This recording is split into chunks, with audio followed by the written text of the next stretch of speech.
maintenance of peace and security of Ukraine. The agenda is adopted. In accordance with Rule 37 of the Council's Provisional Rules of Procedure, I invite the representatives of Lithuania, Poland, and Ukraine to participate in this meeting. It is so decided. In accordance with Rule 39 of the Council's Provisional Rules of Procedure, I invite Ms. Rosemary DiCarlo, Under-Secretary General for Political and Peace-Building Affairs, to participate in this meeting. It is so decided. In accordance with Rule 39 of the Council's Provisional Rules of Procedure, I also invite His Excellency Mr. Olof Skog, Head of the Delegation of the European Union to the United Nations, to participate in this meeting. It is so decided. The Security Council will now begin its consideration of Item 2 of the agenda. I now give the floor to Ms. Rosemary DiCarlo. Thank you, Mr. President. The war in Ukraine is approaching its one-year anniversary, with no end in sight to the fighting or the suffering. Throughout the holiday season, the forces of the Russian Federation continued their strikes on key Ukrainian cities. Too many Ukrainians spent what is normally a festive period in bomb shelters. Far from celebrating, countless families across the country were mourning the loss of loved ones. On the morning of 29 December, Russian forces launched more Ukraine-wide attacks targeting regions including Dnipro, Kherson, Kirovorad, and Kiev. Multiple strikes were reported in the cities of Kharkiv, Odessa, Lviv, Zhytomyr, as well as Kiev. 2 days later, on New Year's Eve, Ukraine's all administrative regions were again under air raid warnings. The attacks have continued in the new year, despite the announcement of a possible cessation of hostilities over Orthodox Christmas, a holy period for both Russians and Ukrainians. On 6 January, an emergency worker was killed in an attack on a fire station in the city of Kherson. The next day, several regions in the east and south of Ukraine were shelled. Ground fighting has intensified, especially in the Donetsk region. In areas of active hostilities, such as Balmut and Soledar, relentless battles, including street fighting, pose a great threat to the remaining civilian population. In Bakhmut alone, the Office of the High Commissioner for Human Rights has documented 22 civilians killed and 72 injured since early December.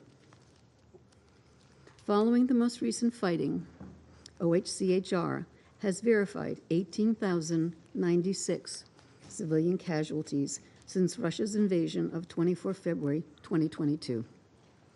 This total includes 6,952 people killed and 11,144 injured. The actual figures are likely considerably higher. Mr. President, the war has forced millions to flee their homes. We commend the generosity of the countries hosting some 7.9 million people who sought protection in Europe. We encourage further efforts to ensure equitable access to rights and services for refugees in national systems.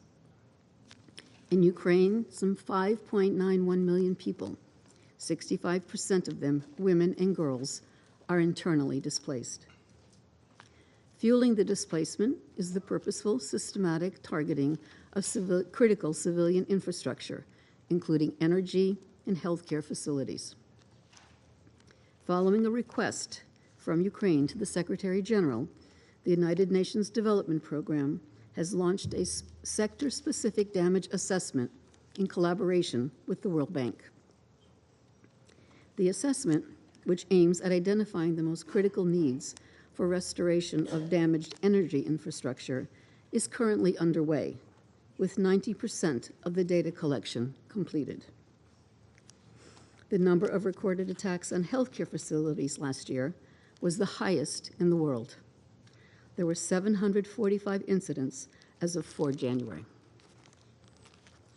In the most affected regions in the east and south of the country, reportedly 15% of facilities are either partially or completely non-functional, and up to 50% in Donetsk, Zaporizhia, Mykolaiv, and Kharkiv. Mr. President, inevitably, the war is also leaving invisible scars. According to the World Health Organization, nearly a quarter of the population is reportedly at risk of developing a mental health condition because of this war. The destruction and closing of schools will also have a lasting impact on children and young people. An estimated 5.7 million school-aged children have been directly affected, including 3.6 million due to the closure of educational institutions early in the conflict. In recent months, aid organizations have continued efforts to expand life-saving operations to previously inaccessible areas, including in Kharkiv and Kherson regions. As of 5 January, humanitarian partners have provided food to almost 9 million people. The same number of people have received critical health care support across the country. Around 7.3 million people have been assisted with access to clean water and hygiene products. Over 3 million people uprooted by the war or those whose houses have been damaged have received emergency shelter or critical household items. In response to the energy crisis, humanitarian partners have distributed hundreds of generators to make sure critical services like hospitals and schools, as well as centers hosting those displaced, can continue operating. In all, since 24 February of last year, almost 14 million people have received assistance from over 740 partners. This includes 1 million people in areas not under the control of the government of Ukraine. But the humanitarian response is hampered by severe access constraints, particularly in areas in the east under Russian control. In line with international humanitarian law, parties must facilitate rapid and unimpeded passage of humanitarian relief for all civilians in need. Mr. President, OHCHR continues to document allegations of grave human rights violations and to support efforts towards accountability. Since 24 February, OHCHR has documented over 90 cases of conflict-related sexual violence, falling into 2 categories.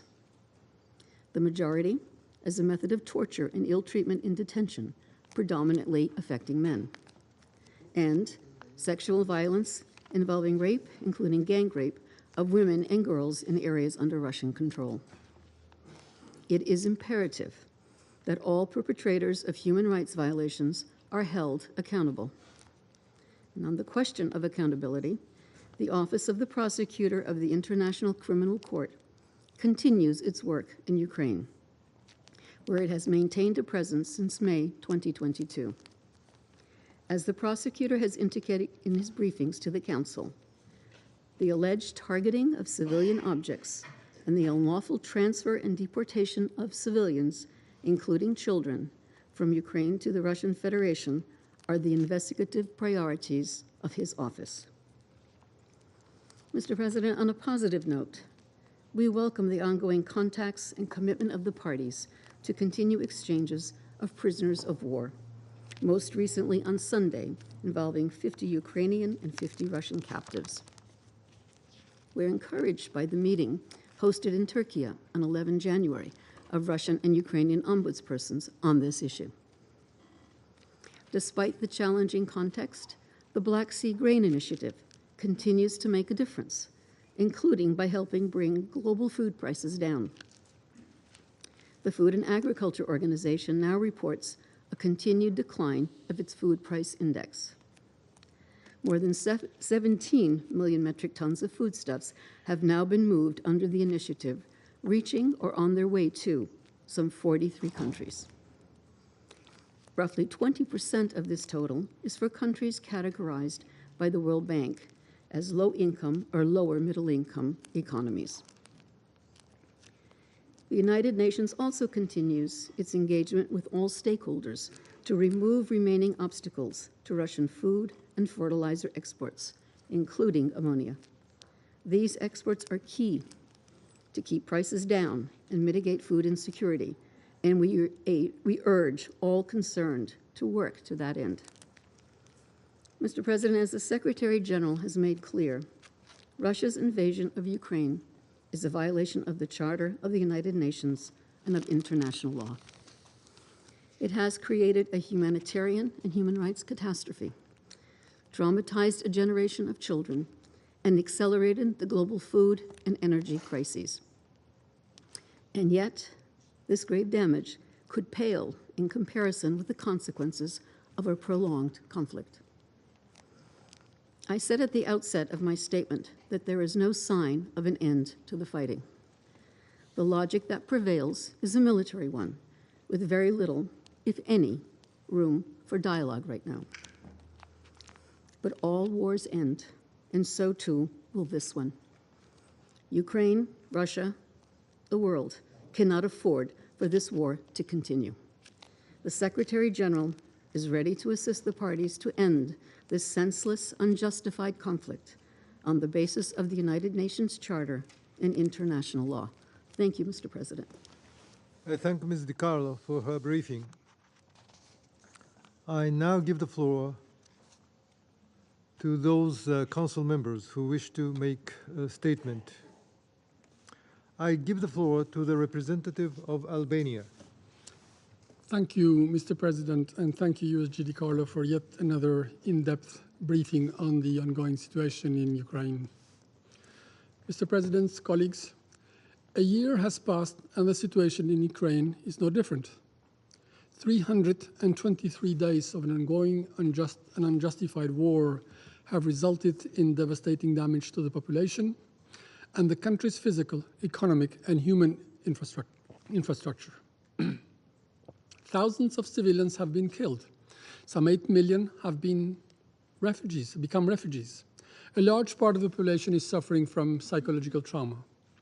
Despite worldwide condemnation and rejection, despite the huge human toll in human lives, despite everything, Russia continues on the same course. Civilians and their families in Ukraine have and are enduring escalating devastation. Children continue to be killed, wounded and deeply traumatized by the violence all around them. Endless individual traumas tell the larger story. Take this story. Yaroslav, a 13-year-old boy, was waiting the new year with his family in Nadniprianske when their home came under Russian fire. Seriously wounded, he was taken to the hospital in Kherson. But in the first few minutes of 2023, the Russian army shelled the hospital, and Yaroslav was evacuated to another one in Mykolaiv, where doctors continue to fight for his life, hopefully, with success in this case. How many other children, boys, girls, have seen their destiny at the mercy of a war they do not want and they do not understand? Mr. President, among a myriad of disasters inflicted upon Ukraine, there is one particularly striking as much as hurting. There are no more children left in Ukraine. And I'm not speaking about those who have been killed without getting to understand the world they were born in. I'm not speaking about those who were forced to leave everything behind to flee a war inflicted by those claiming to be their brothers. And I'm not speaking about those tens of thousands deported and given for adoption to strangers in Russia. No, I'm speaking about those premature adults of little age in Ukraine, those who have been forced to grow up years in months, those forced to face killing tanks and not play with soldiers' toys, those who cannot attend school because it has been destroyed, those who cannot sleep by fear of a missile falling on the roof, those who have no more tears left to cry their misery. Mr. President, since the very first day of this war, we and the absolute majority in this organization have made a fundamental distinction. Russia is the aggressor state.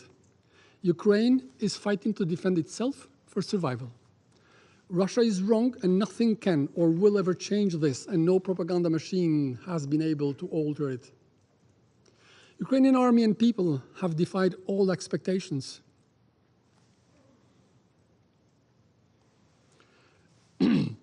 We applaud their heroic resistance and military brilliance in the face of a brutal invasion.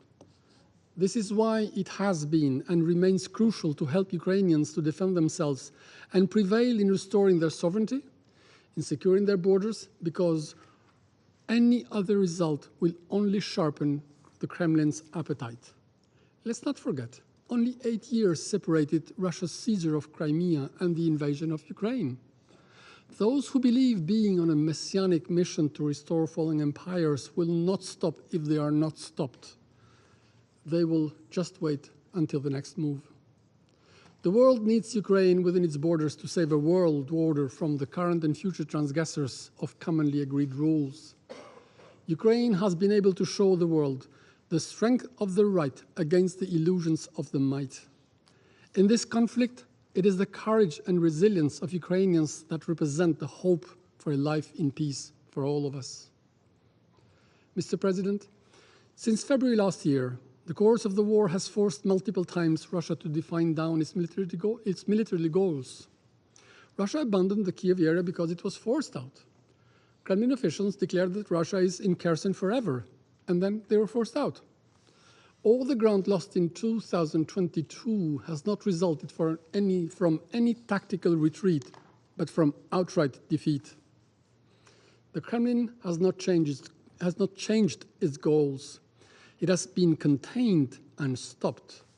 This is why it is important to continue to support Ukraine by providing political, military, financial, and humanitarian support and assistance. Ukrainian heroes fighting for freedom, for all of us, for what we believe in, for what we stand for, need and deserve modern weapons to push back their invader. This is even more evident given the realities on the ground. Since months, we see more and more a war of rage, a bloodshed of proportions, a war of attrition. Solidar, as rightly recalled, pounded for months and where nothing is anymore standing, now resembles Mariupol. Let's not forget it. The footprint of an absolute insanity. Reporters speak of a meat-grinding machine where Wagner Group is using human lives as cannon fodder. Mr. President, it has become a pattern. Every time Russia has been stalling and in difficulty on the ground, it has deliberately targeted its critical infrastructure, in particular Ukraine's electricity distribution grid and power generation capacity. By the way, a blatant war crime. Thanks also to the extensive use of the Iranian drones acquired illegally in breach of the Security Council Resolution 2231, and for which we are still waiting clarity from the Secretariat. It has tried to force Ukraine into submission. It has failed. Ukrainians may be without electricity, without water supply, and heating, but they have a heart, a fighting heart for their country, for their freedom, for the right to be themselves. But let's not forget, sooner or later, those responsible for crimes committed will have to face their acts and pay for their actions. Mr. President, like every other war in history, this one will stop one day. It should not have started in the first place, but it is never late to stop it. Unrealistic and insincere calls for talks while wreaking havoc to the country, killing its civilians, and annexing its territories by force won't lead anywhere.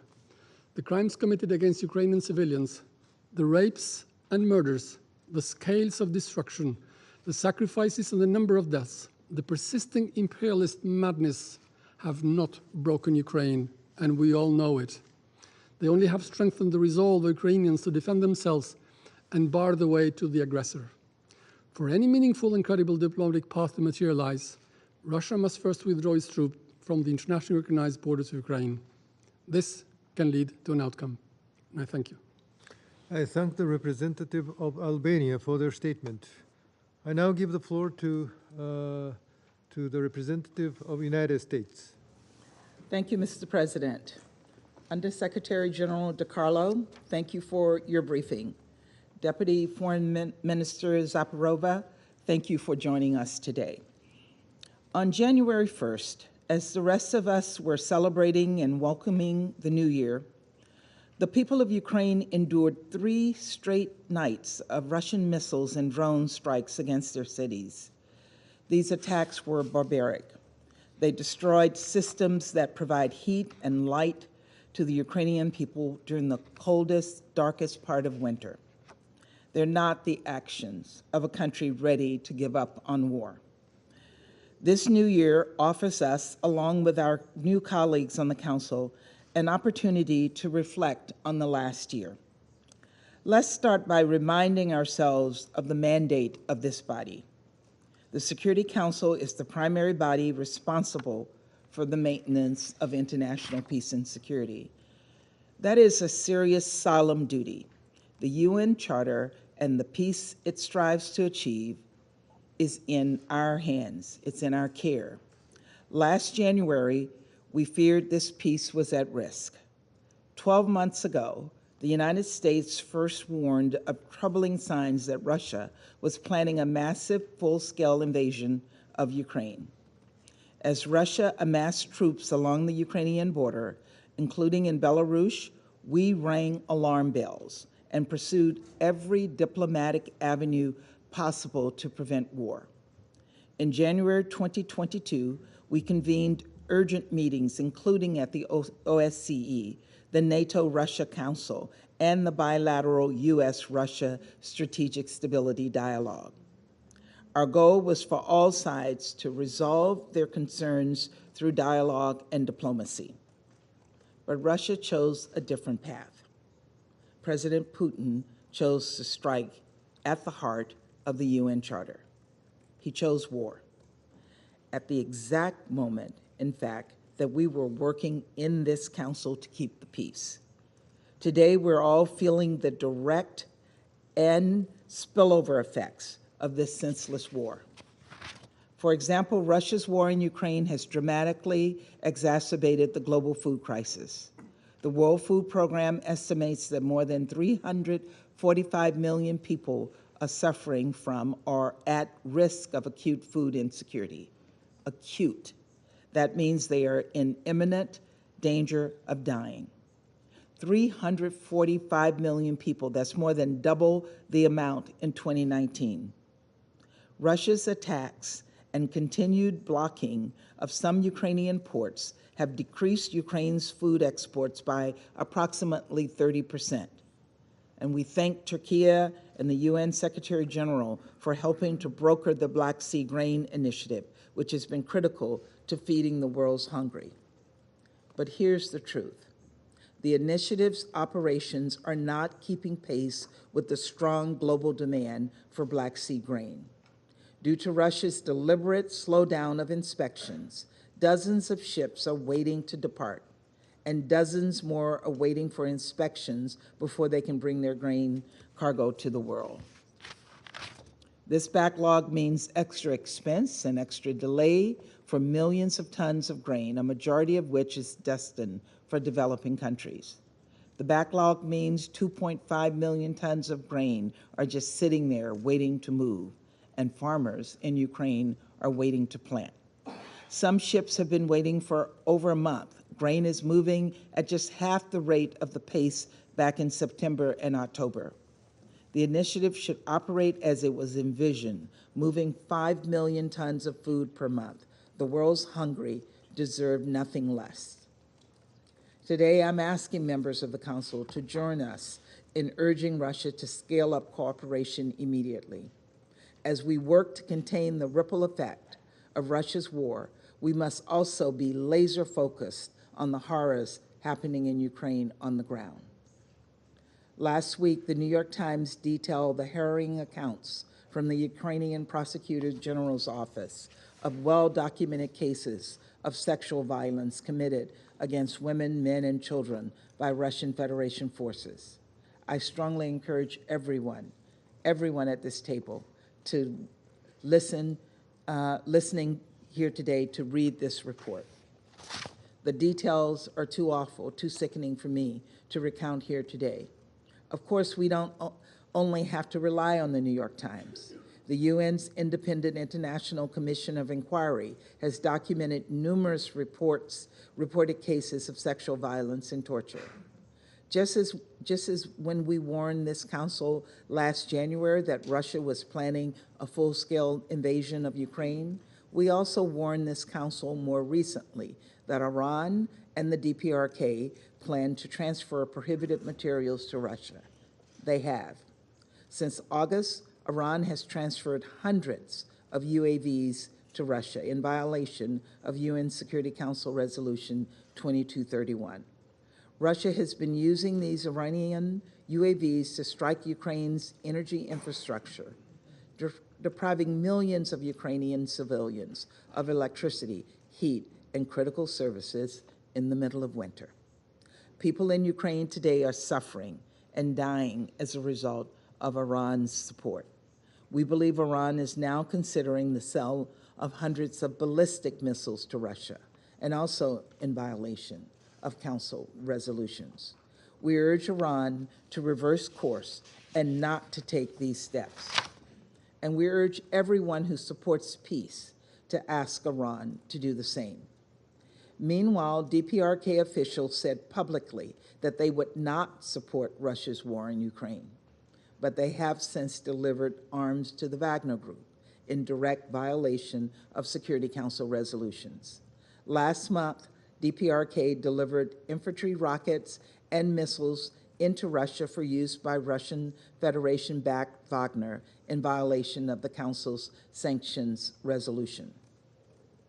And we're concerned that the DPRK is planning to deliver more military equipment to Wagner.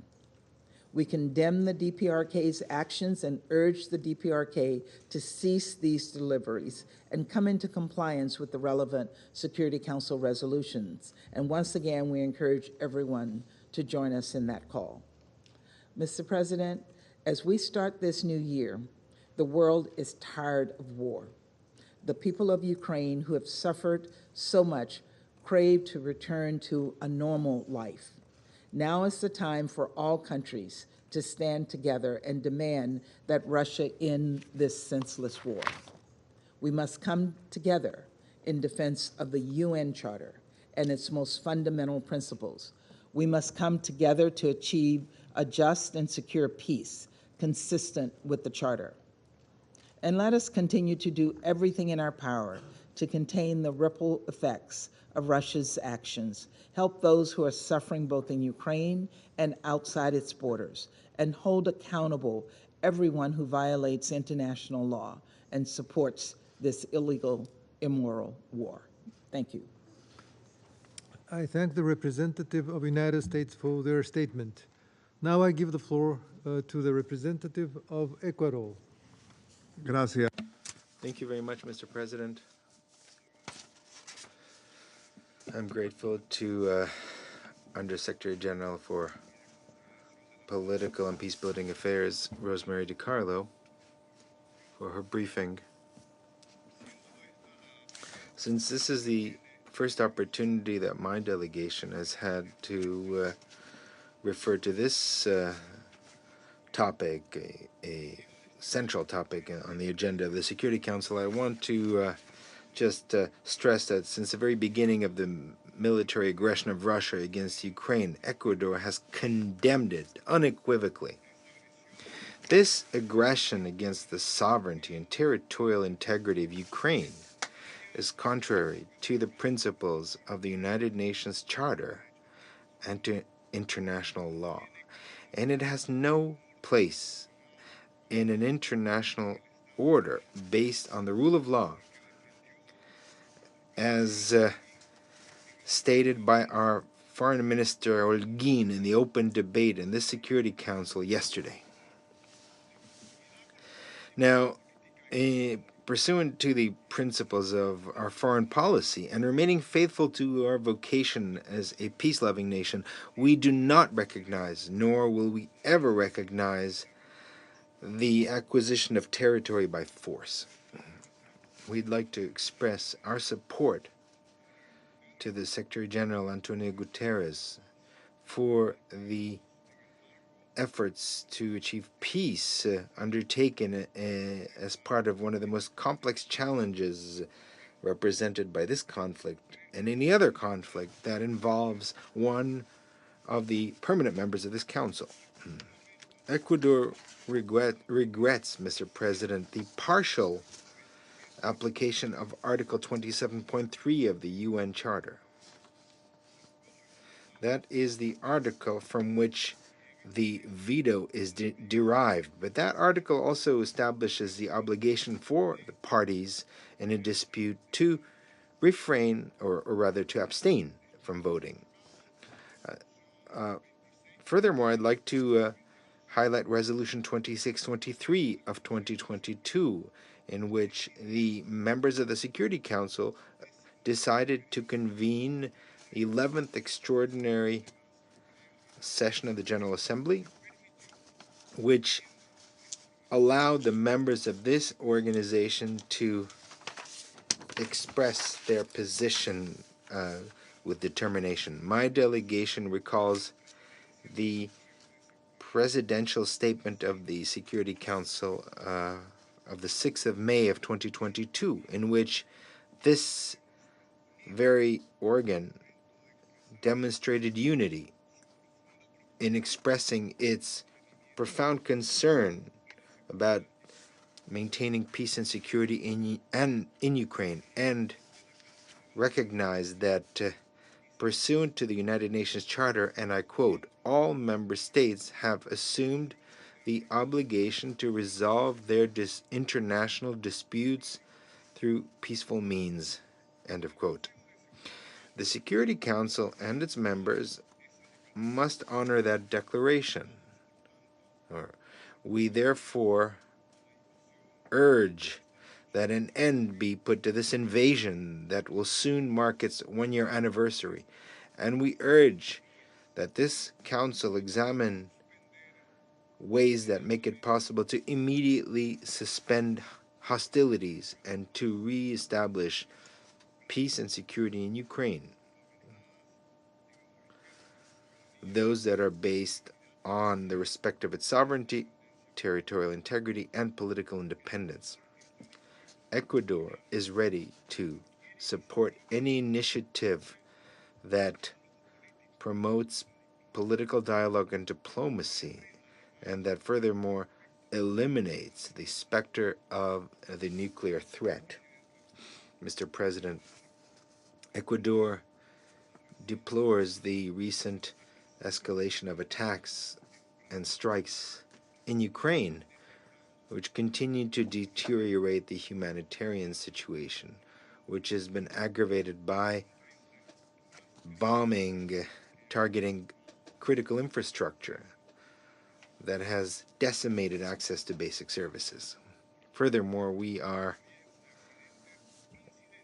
very concerned about the risk of accidents or incidents on nuclear power plants. And on this point, we'd like to reiterate our wholehearted support to the International Atomic Energy Agency, IAEA, and would like to reiterate the need to facilitate its work, including on the ground in a way that is safe and without any impediments. Attacks against the energy infrastructure, against housing, hospitals, various educational facilities, these in particular affect the most vulnerable groups, such as children and older adults. Even more, the electricity cuts caused by these attacks aggravate the suffering that the Ukrainian population is experiencing in the midst of a cold winter. These attacks also violate Resolution 2573 for the protection of facilities that are essential for the survival of the civilian population that was adopted in April of 2021. We would like to make an urgent appeal that attacks against civilians cease and that international humanitarian law be respected unconditionally. This conflict that is inflicting pain and destruction on the people of Ukraine has changed the dynamics of this council.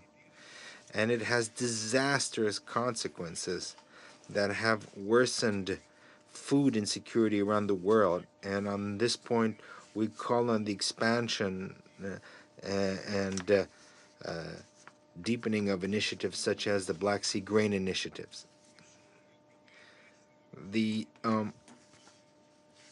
I'd like to remind this council that during the first month of this military aggression against Ukraine, Ecuador had to evacuate almost 1,000 of our citizens, in particular students, in various humanitarian flights. And lastly, in the humanitarian sphere, Ecuador acknowledges the leadership and the efforts throughout 2022 of Mexico and France.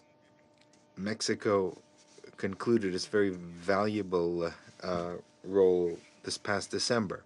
For this reason, Ecuador will work very closely with France to continue promoting humanitarian issues in this council. Thank you very much. I thank the representative of Ecuador for their statement. I give the floor to the representative of Mozambique. Mr. President, Mozambique wishes to thank the Under-Secretary General Rosemary DiCarlo for our useful and comprehensive briefing. We welcome the participation in this meeting of other distinguished delegations, in particular that of Our Excellency Ms. Emin Zaparova, the first Deputy Foreign Minister of Ukraine, in the company of our distinguished colleague, His Excellency Sergei Kislitseya, the permanent representative of Ukraine to the United Nations. Mr. President, in his final address of the year last December, Secretary General Antonio Guterres expressed his cautious hope that the year 2023 would bring an end to this conflict. It was a hope that we then wholeheartedly embraced.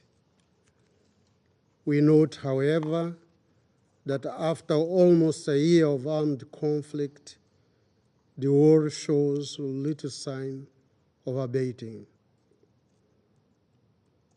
The conflict appears to tread a narrow path of escalation, as we have heard from the report of the USG DiCarlo.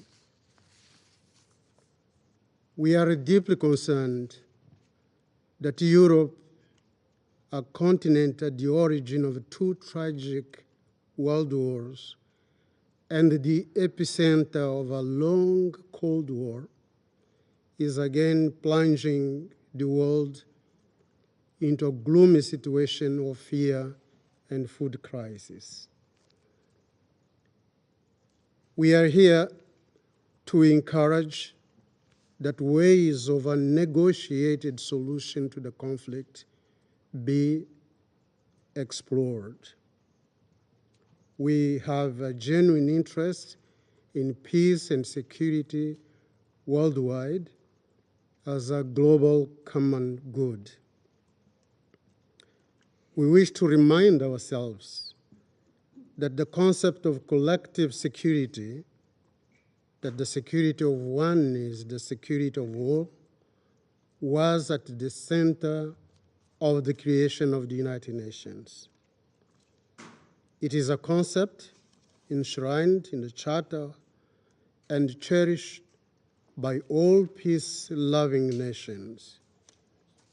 In this connection, we can only welcome the efforts of this body to address the issue. Mozambique holds the view that there should be an immediate cessation of hostilities and a return to direct negotiations between the belligerent parties. Those negotiations should be conducted in good faith by both parties in the spirit of the purposes and principles of the United Nations Charter.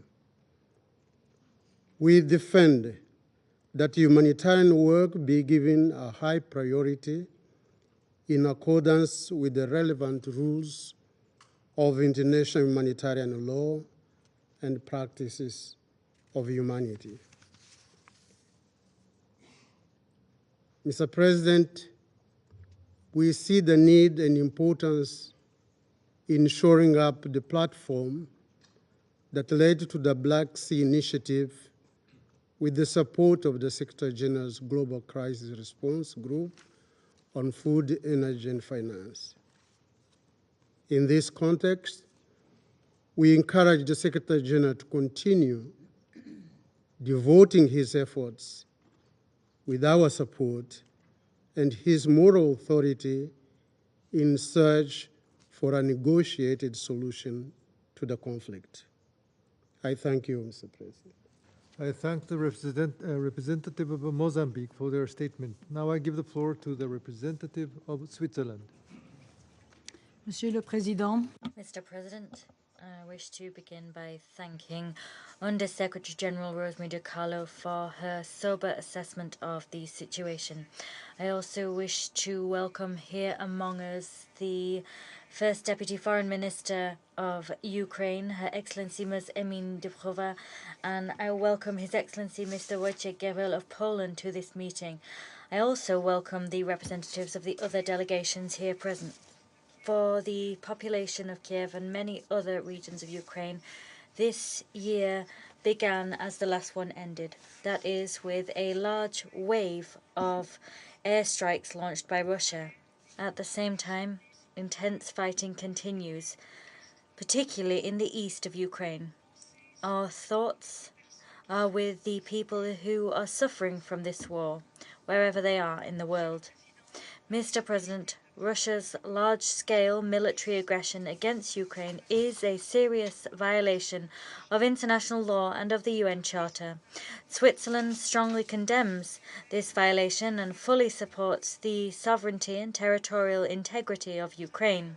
We call upon Russia to immediately de-escalate the situation. We call upon them also to cease all combat operations and to withdraw without delay its troops from the entire territory of Ukraine. This includes the territories declared as annexed. As an occupying power, Russia must respect its obligations under international humanitarian and human rights law. Switzerland calls for rapid and unhindered access of humanitarian aid to be guaranteed throughout Ukraine, including in areas occupied by Russia. We also condemn the involvement of Belarus in Russia's military aggression. During an armed conflict, the civilian population pays far too high a price. Their protection is a humanitarian imperative.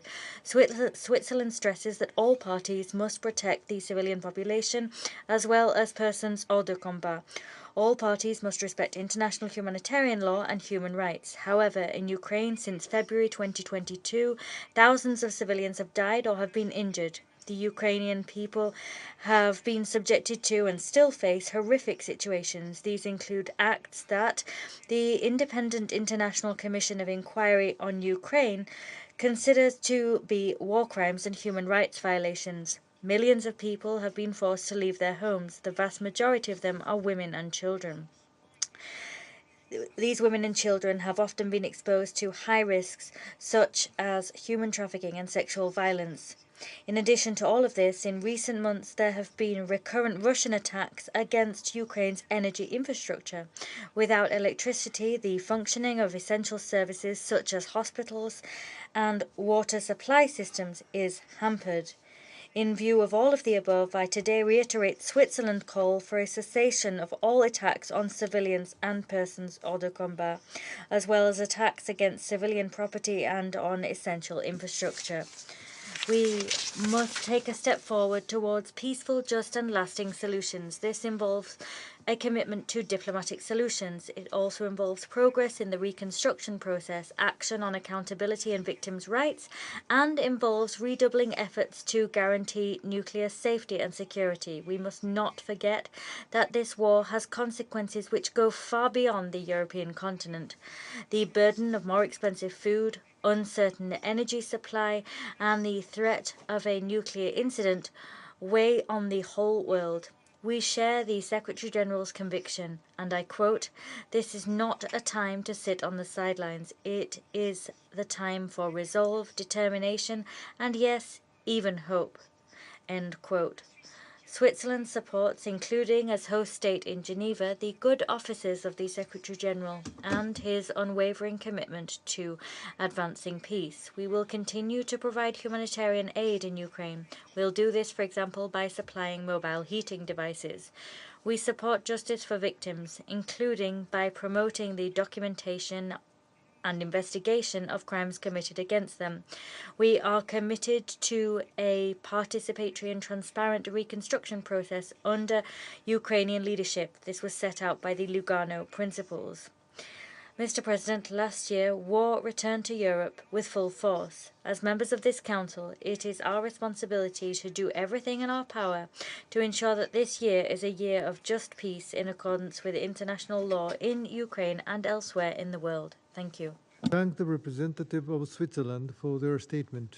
I now give the floor to the representative of France. Mr. President, I wish to thank Ms. Di Carlo for her briefing. Soon it will be a year that Ukraine has resisted with bravery and determination the Russian aggression, which was unleashed in violation of international law and of the United Nations Charter. Russia had counted on the rapid collapse of the Ukrainian army and its authorities. 11 months later, the offensive on Kiev has been pushed back. The region of Kharkiv and the city of Kherson have been liberated. With each victory of Ukraine on the ground, Russia reacts with cowardice by shelling civilian infrastructure. These strikes have a very clear goal, that of sowing terror among civilians and breaking the morale of the Ukrainian people. The unilateral announcement by the Kremlin of a ceasefire that Russia and its own reserves have not upheld is additional evidence of Russia's cynicism. Mr. President, Russian strikes violate the fundamental principles of international humanitarian law and of international criminal law. These unacceptable acts constitute war crimes and will not go unpunished. France will continue to stand shoulder to shoulder with Ukrainian courts and with the International Criminal Court. Stocks of munitions in Russia are diminishing and they're facing major difficulties on the ground. At the same time, Russia is seeking to get supplies by all means possible, including by violating Security Council resolutions. Moreover, Russia is making extensive use of drones supplied by Iran. The United Nations must investigate these transfers. These violate Resolution 2231, and the United Nations must ensure Russia is held accountable. To compensate for these huge losses, Russia does not hesitate to mobilize Wagner mercenaries. Many criminals are among Wagner's ranks. The Russian aggression has devastating consequences on global food security. Global food security is used by Russia as a weapon of war and as an instrument of blackmail. The Black Sea Grain Initiative has proven effective. It has lowered the price of foodstuffs and allowed these foodstuffs to achieve those who need them the most. Several millions of tons of grain have been exported. The majority of this material has gone to non-European nations. We expect Russia to guarantee the full implementation of this agreement. Moreover, we support tangible initiatives taken by Ukraine. France has mobilized through the Farm Initiative and as well as through the European Solidarity Lanes Initiative. Mr. President, Russia continues its headlong rush forth and stepped up its abuses. In so doing, Russia has consistently demonstrated that it does not wish to see peace. Russia alone is responsible for continued hostilities.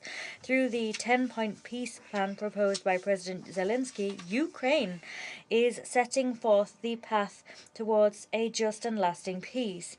This peace will only be achieved if there is a full withdrawal of Russian troops from the whole of Ukrainian territory. That is the only way that it will be possible to put an end to the suffering of the Ukrainian people, a people who fight courageously for their freedom. Against this backdrop, France will continue to provide the Ukrainian people with all necessary support for them to exercise their right to self-defense, and so that they can preserve their sovereignty, territorial integrity, and independence. I thank you.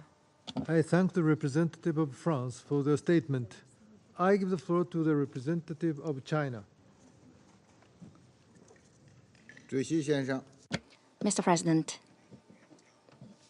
SG Guterres, in his New Year's message, stated that in 2023, we need peace, now more than ever.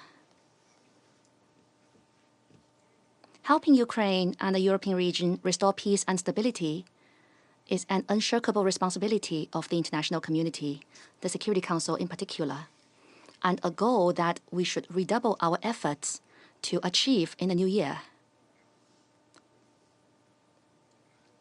I wish to make the following four observations. First, to create conditions for dialogue and negotiations. The current situation in Ukraine is the result of the long-term accumulation and continuous evolution of deep-seated security imbalances in Europe. Only when parties concerned overcome their differences and sit down at the negotiation table can we find the fundamental solution to end the war and rebuild the European security architecture. The path of peace talks is not a smooth one, but as long as we do not give up our efforts and demonstrate political determination and wisdom, starting from little and practical things and gradually building up, the prospect of peace will always be within reach. The international community, in particular countries with major influence on the current situation, should encourage Russia and Ukraine to engage in dialogue and help open the door to a political solution to the crisis. Escalating sanctions or providing weapons will only make it more difficult to turn the situation around and may even provoke larger-scale confrontations, thus exacerbating and prolonging the conflict, which must be avoided at all costs. Second, to spare no effort in alleviating the humanitarian crisis. The ongoing conflict and the cold winter have added to the humanitarian needs. Many people have to face the daily reality of shelling, lack of water and electricity, and family separation while ushering in the new year. Parties to the conflict should effectively uphold international humanitarian law, take measures to protect civilians and the civilian infrastructure from attacks, and make every effort to reduce the humanitarian consequences of the conflict. Continued international humanitarian assistance is indispensable to help conflict-affected people survive the winter. It is imperative to help Ukraine repair damaged energy infrastructure as soon as possible so that people can survive the winter and a larger-scale humanitarian crisis can be avoided. Russia's 36-hour ceasefire over Orthodox Christmas allowed people to spend the holiday in peace and provided favorable conditions for the humanitarian agencies to deliver their supplies, which should be welcomed. We hope in future there will be more similar ceasefire initiatives so as to create conditions for a comprehensive ceasefire. Third, to eliminate nuclear security risks. The shelling around the Zaporizhia nuclear power plant has not ceased, and its safety and security has been a source of concern. According to the IAEA, all 6 reactors at the plant are down, and the last backup power line to guarantee the plant's safety and security functions was damaged by shelling at the end of last December, with power transmission only resumed last week. This should not happen again, and all military operations that could affect the safety and security of the nuclear power plant should be stopped immediately. China supports the IAEA in its continuous communication with Russia and Ukraine on the safety and security of the Zaporizhzhia nuclear power plant in order to reach a mutually acceptable and a viable arrangement at an early date. Fourth, to contain the spillover effects of the crisis. The COVID-19 pandemic, the conflict in Ukraine, and other crises are reinforcing each other, with devastating impact on the achievement of the SDGs. Developing countries are suffering from increasingly high inflation and debt burdens.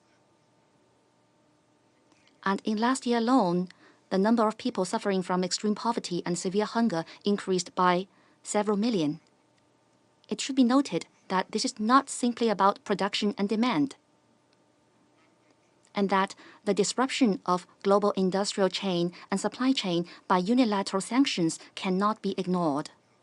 Major developed countries should adopt responsible economic, monetary, and trade policies to avoid negative spillover effects that exacerbate the economic and livelihood difficulties of developing countries. Not to mention using the world economy as a political tool or weapon, thereby undermining the hard-won momentum of recovery. The Black Sea Grain Initiative has brought hope to people in hunger. China welcomes the continued implementation of the initiative and encourages the UN Secretariat to make practical efforts in removing the obstacles to the export of Russian food and fertilizer.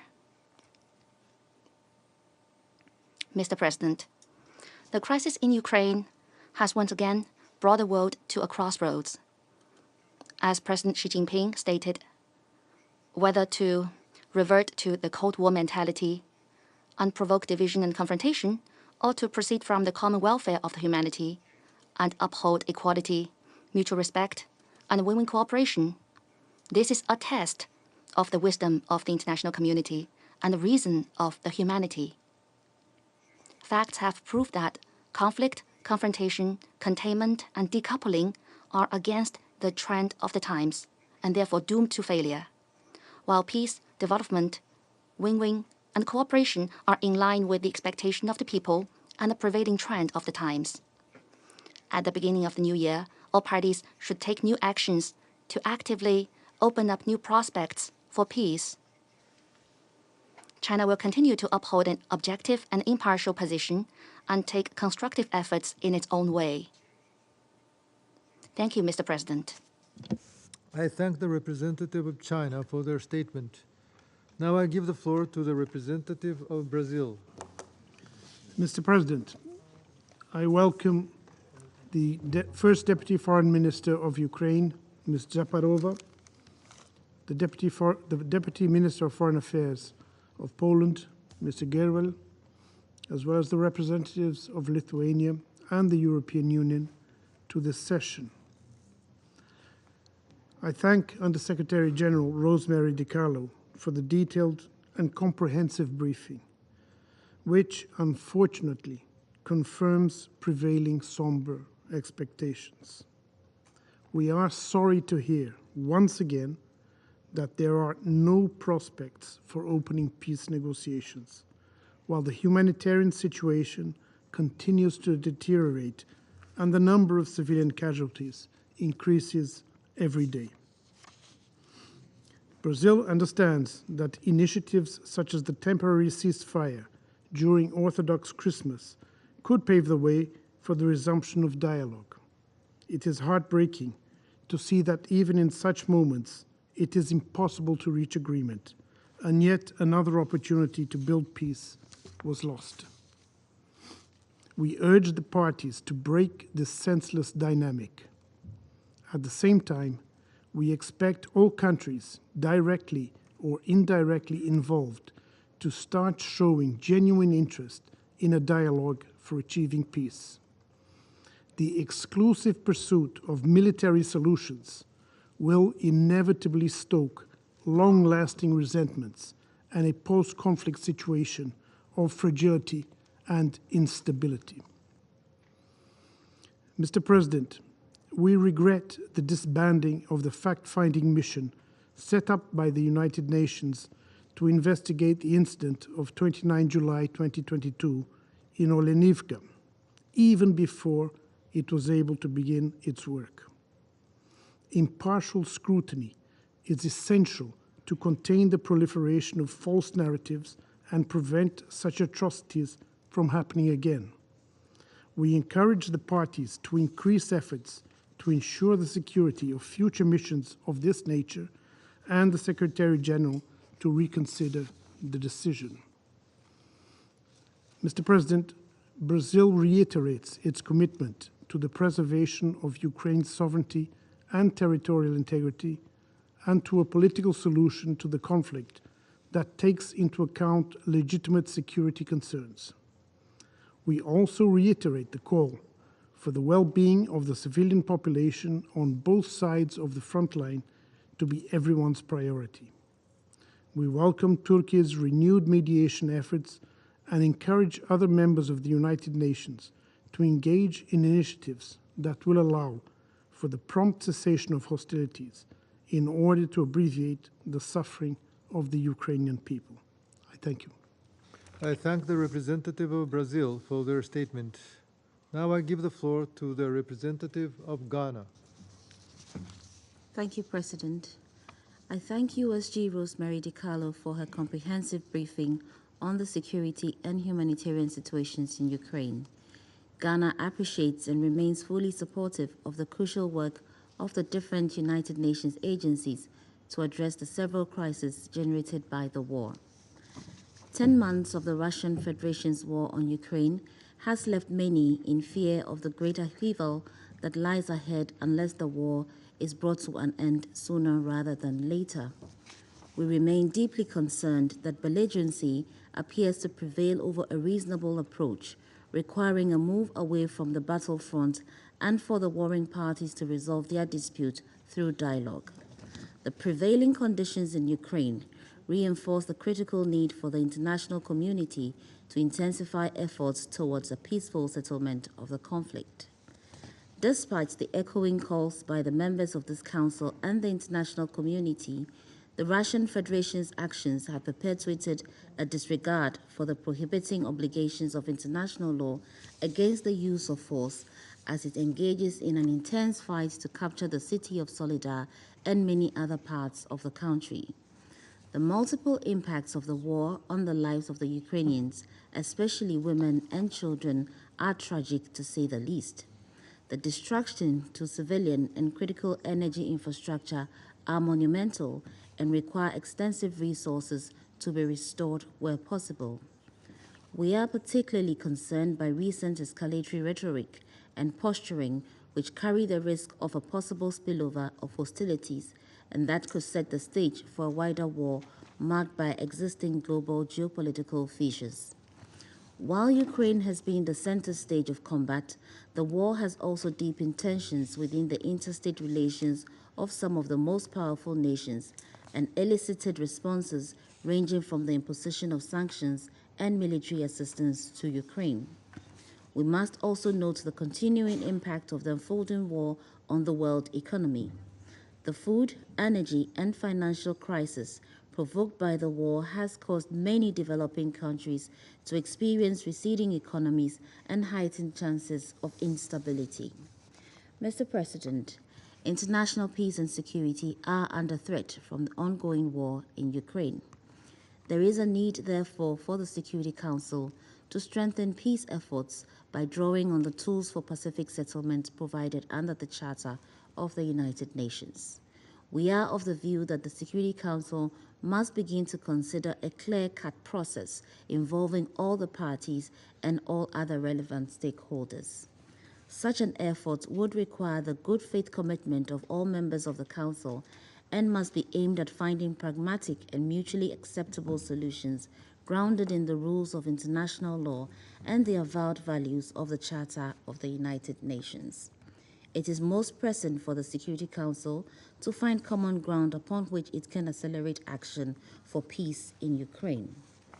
As the body mandated to promote and maintain international peace and security, we share a collective burden to restore peace to Ukraine and its people. We must, however, point out that a lot depends on the will of the Russian Federation to abate its violations of the sovereignty, political independence, and territorial integrity of Ukraine.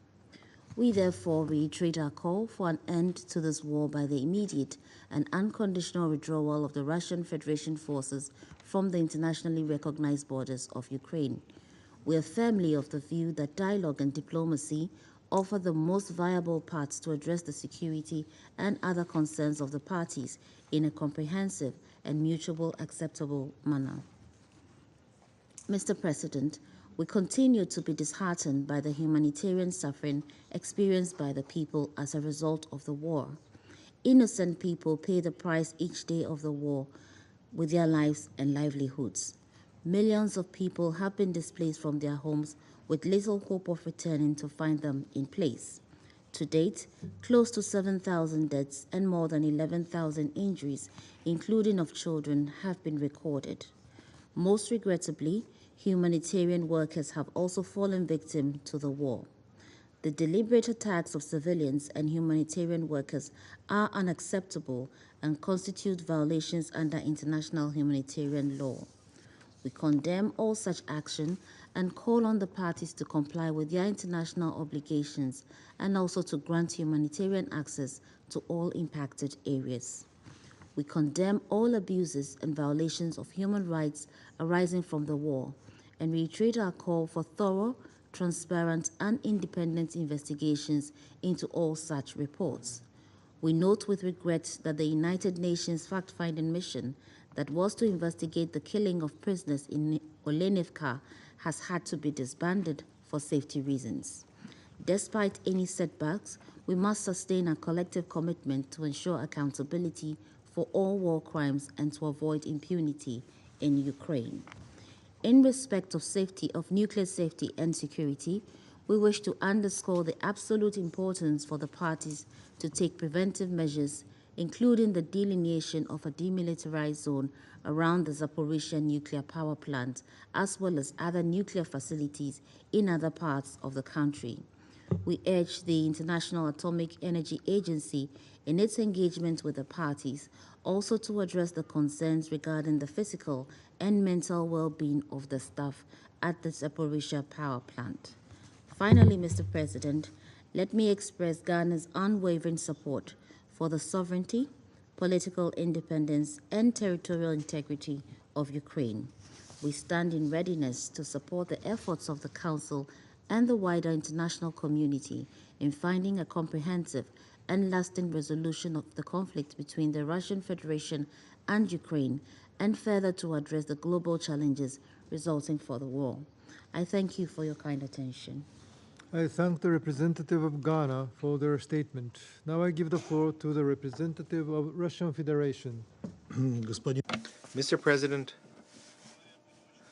well, to be frank, we don't really understand very well why today's meeting was convened.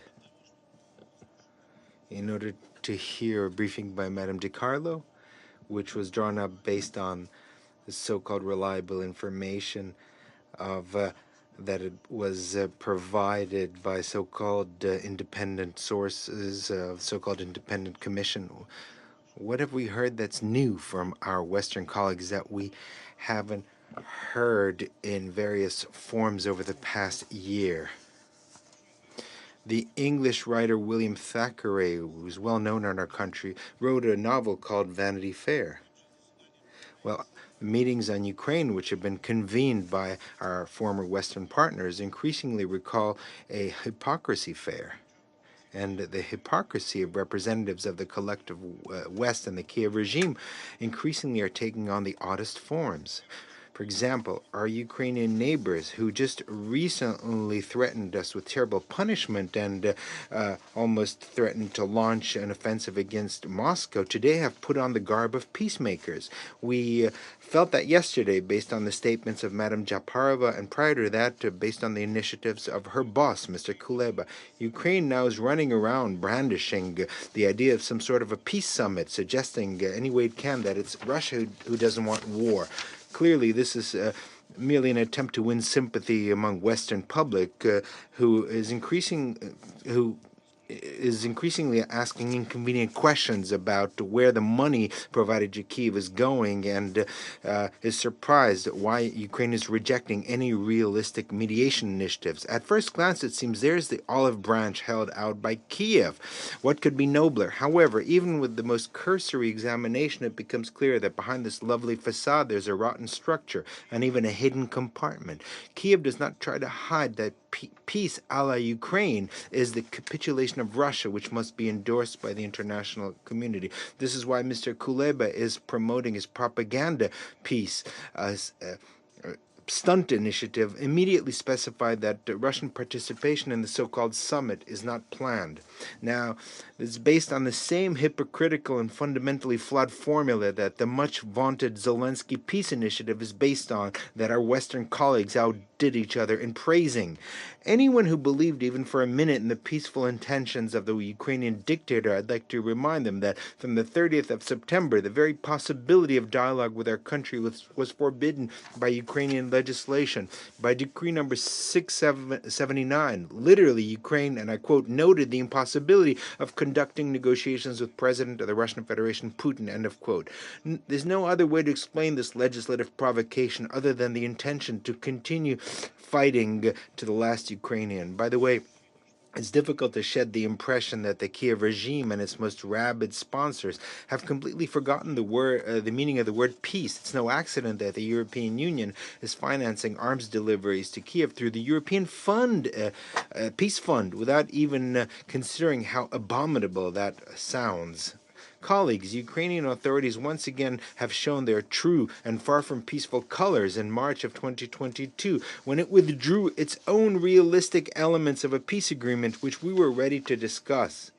Whether Kiev decided on this fateful step by itself or was heeding the instructions of its London, Washington, and Brussels sponsors is not so important now. What's most important is that precisely then, the Kiev regime, in spite of facts and common sense, embraced the illusion that with the increasing direct support of NATO, it could defeat Russia on the field of battle.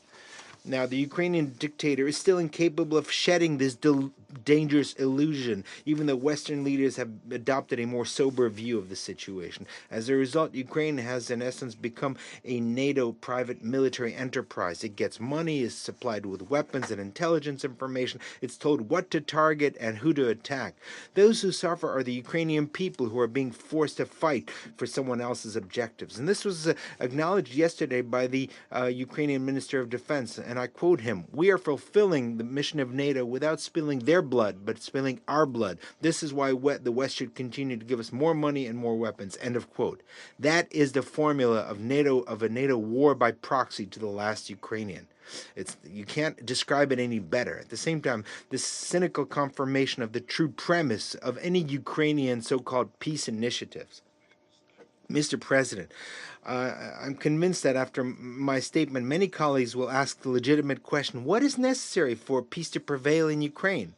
This is a legitimate question, especially in conditions when the Kiev regime and its Western sponsors are trying to present this situation as though the goal of the special military operation in Ukraine is to destroy Ukraine as a state, almost to de-Ukrainize Ukraine as it and forced Russification. We have never set such goals. It's important to understand that we are waging war not with the Ukrainian people, but with the criminal nationalist regime which came to power in 2014 as a result of anti-constitutional coup supported by the West proclaimed a policy of de-Russifying Ukraine and glorifying Nazi collaborators. The result of this criminal policy was an 8-year-long war against the inhabitants of Donbass, who did not want to submit to the government. The main goal of the special military operation was to end that 8-year-old war. For the inhabitants of the Donetsk and Lugansk People's Republic, the war hasn't stopped for 8 years.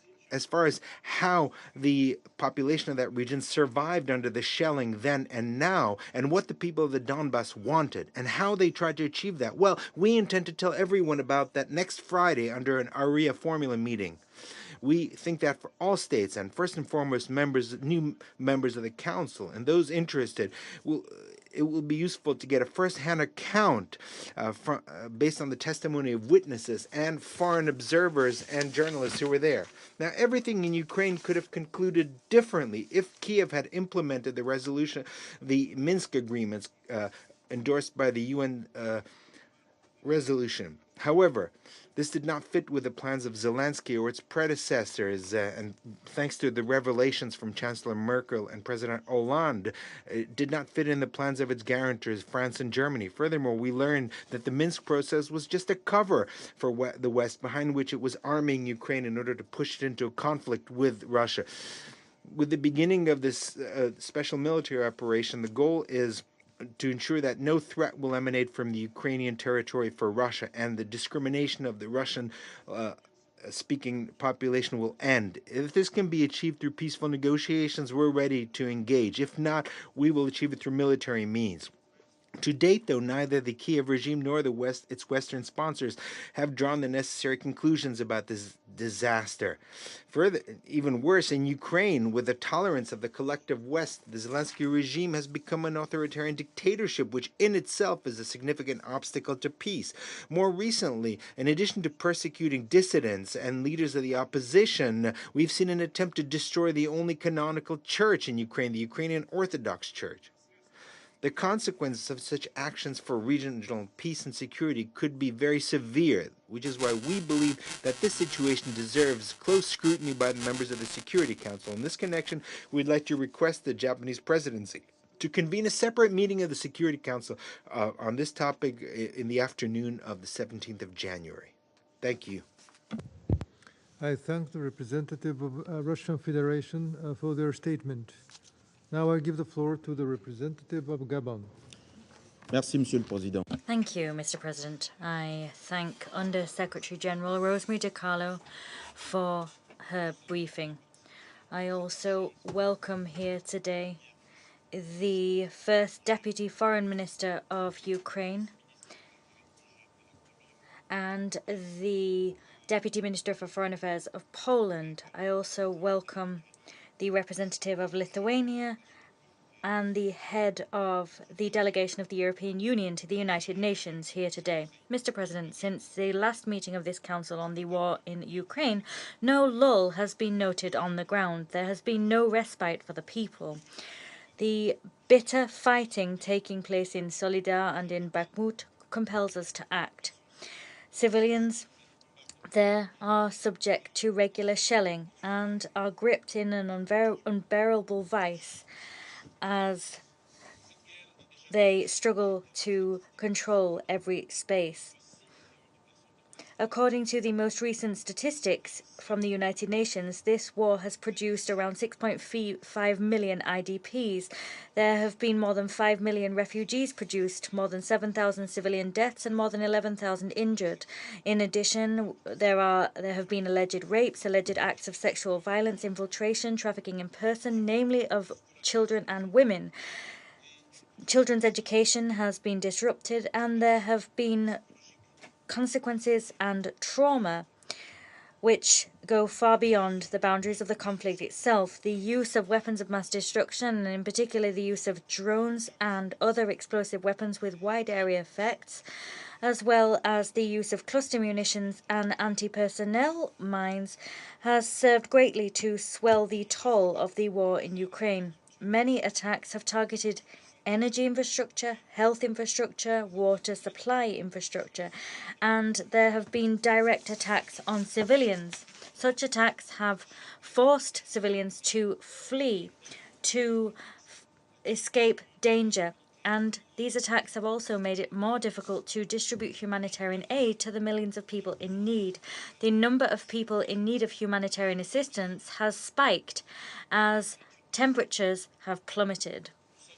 We hail the remarkable work of the humanitarian organizations present in Ukraine and present in refugee host countries.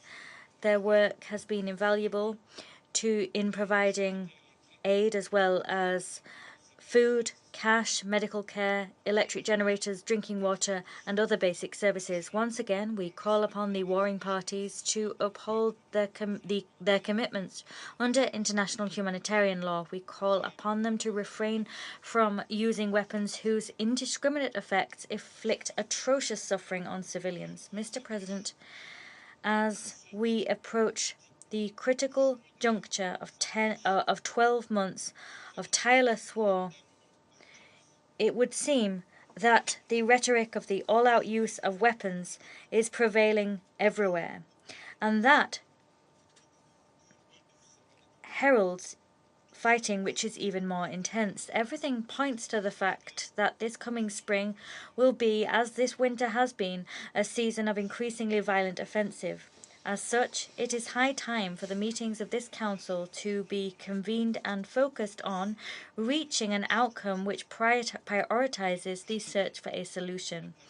It is now high time that the channels of diplomacy become active so that we can put an end to this bloody war. My country calls upon all parties to throw their full force behind the quest for a political solution, and this in order to put an end to the cycle of suffering and distress. We must ensure that dialogue and diplomacy prevail to put an end to the war in Ukraine. Thank you. The representative of Gabon for their statement. I now give the floor to the representative of Malta. Thank you, President. I begin by thanking Undersecretary De Carlo for her sobering briefing.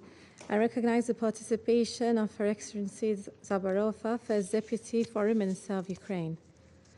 The heralding of a new year has struck differently this year with the people of Ukraine due to the continuation of Russia's war of aggression. At the start of 2023, we must continue to prioritize the prolonged and intensifying nature of this illegal war, along with its consequences on Ukraine, its people, Europe, and the rest of the world. As we continue to witness the systematic targeting of critical infrastructure, particularly energy and water distribution systems, we condemn this evident weaponization of winter to the severe detriment of the civilians in Ukraine. These attacks have led to widespread blackouts and the disruption of essential services in Ukraine and constitute a violation of international humanitarian law, in particular the 4 Geneva Conventions and their protocols. We stress that international humanitarian and international human rights law must be respected and upheld at all times without exception. The repercussions of this war on children must be highlighted. Attacks on civilian infrastructure, including schools and transportation systems, coupled with displacements, are having a disproportionate impact on children, their education, and their safety. Lack of access to basic services is depriving them of their fundamental rights, and this will lead to long-term consequences that will not be easily reversed. Furthermore, children have been forcibly moved to Russia, breaking family ties and placing children in vulnerable situations while denying them the rights to family life. Dire consequences are also true for all the displaced people and refugees.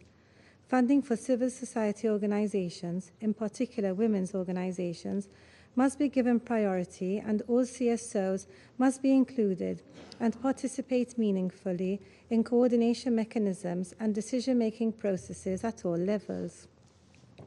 We have heard harrowing testimonies of rape, torture, trafficking, confirmed by the International Independent Commission of Inquiry on Ukraine. In this regard, we welcome the framework of cooperation on the prevention and response to conflict-related sexual violence with the government of Ukraine and the UN system. We urge rigorous and swift action with respect to accountability, investigations, prosecutions, compensation, reparations, and the service provision that is survivor-centered, rights-based, and trauma-informed. Once again, sexual violence has become a feature of war. We cannot fail to investigate and prosecute these crimes. We cannot tolerate impunity for sexual violence in conflicts. We call for the safe, rapid, and unimpeded humanitarian access and corridors to anyone in need across Ukraine. We commend the UN, its related agencies, and all humanitarian workers who are working on the ground in extremely difficult operational environment and taxing conditions. Over the last few weeks, we have witnessed renewed and prolonged attacks on Kiev and other cities. Along with the suffering inflicted on the civilian population, we reiterate our concern about the respect for international humanitarian law and hope that these attacks will cease immediately. The documented provenance of the UAVs used in these attacks raise serious concerns which need to be addressed. Equally, I reiterate that indiscriminate attacks and attacks on civil critical infrastructure must stop. It is the responsibility of this Council and all its members to uphold the UN Charter and international law without exception. In closing, we welcome USG De Carlos' positive update with regard to the ongoing contacts regarding prisoners of war and progress on the Black Sea Grain Initiative, and we call upon the Russian Federation to cease all hostilities and take concrete steps towards solving contentious issues through dialogue and diplomacy in ways that are consistent with the UN Charter. Thank you. I thank the representative of Malta for their statement. I now give the floor to the representative of United Arab Emirates. Thank you, Mr. President, and I'd like to also join others in thanking Under-Secretary General De Carlo for her briefing and extend my welcome to Her Excellency Zaparova, First Deputy Foreign Minister of Ukraine, and His Excellency Gerwel, Deputy Minister for Foreign Affairs of Poland, for their participation. Mr. President, since last February, this Council has met over the war in Ukraine more than 40 times. Our discussions have covered virtually every reason to abhor modern warfare, from the threat of nuclear confrontation to the plight of children in conflict. Each passing day last year added to the urgency of a cessation of hostilities and the necessity of a negotiated settlement. Yet one fighting season has yielded to another as this terrible conflict continues. And today, nearly 40% of Ukraine's population needs humanitarian aid. The ravages of war have not spared essential services either, while the onset of winter compounds civilian suffering, as we have heard. Donors and aid groups have responded with urgency, scaling up the delivery of essential services and providing thousands of generators to help people through the winter. Indeed, the UAE's aid program has so far sent 2,500 generators as part of our ongoing humanitarian response to the conflict. But aid actors have also been caught in the crossfire. On 15th December, a humanitarian worker was killed while distributing food, and just a few days later, the office of the Red Cross in Donetsk was damaged by shelling. This war has already killed at least 7,000 Ukrainian civilians and forced 15 million to flee their homes. In September, the World Bank estimated that Ukraine's reconstruction would cost around $350 billion. That was before the widespread destruction of critical infrastructure, including power plants and the electricity grid. Beyond Ukraine's borders, the war is contributing to turmoil in the global supply chain and food and energy markets, and imposing unsustainable costs on countries in the global south. For low-income developing states, the conflict added to an already difficult post-pandemic global economy, with rising prices and interest rates and significant inflationary pressures. Nearly 60% of these countries now face a debt crisis. People far from the front lines in Ukraine are paying a price for this conflict.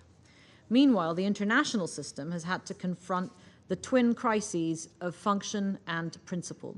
The war in Ukraine has risked entrenching global divisions to the point of paralyzing multilateralism with the false choice of with us or against us. At the same time, the challenges to the most foundational tenets of international law and the UN Charter could not be more explicit. Mr. President, we all acknowledge that the war cannot go on for another year of lives lost and immense suffering. The UAE has consistently held that there is no viable military solution. However, we acknowledge that ultimately it is the parties, Ukraine and the Russian Federation, that must decide when and how they begin comprehensive talks.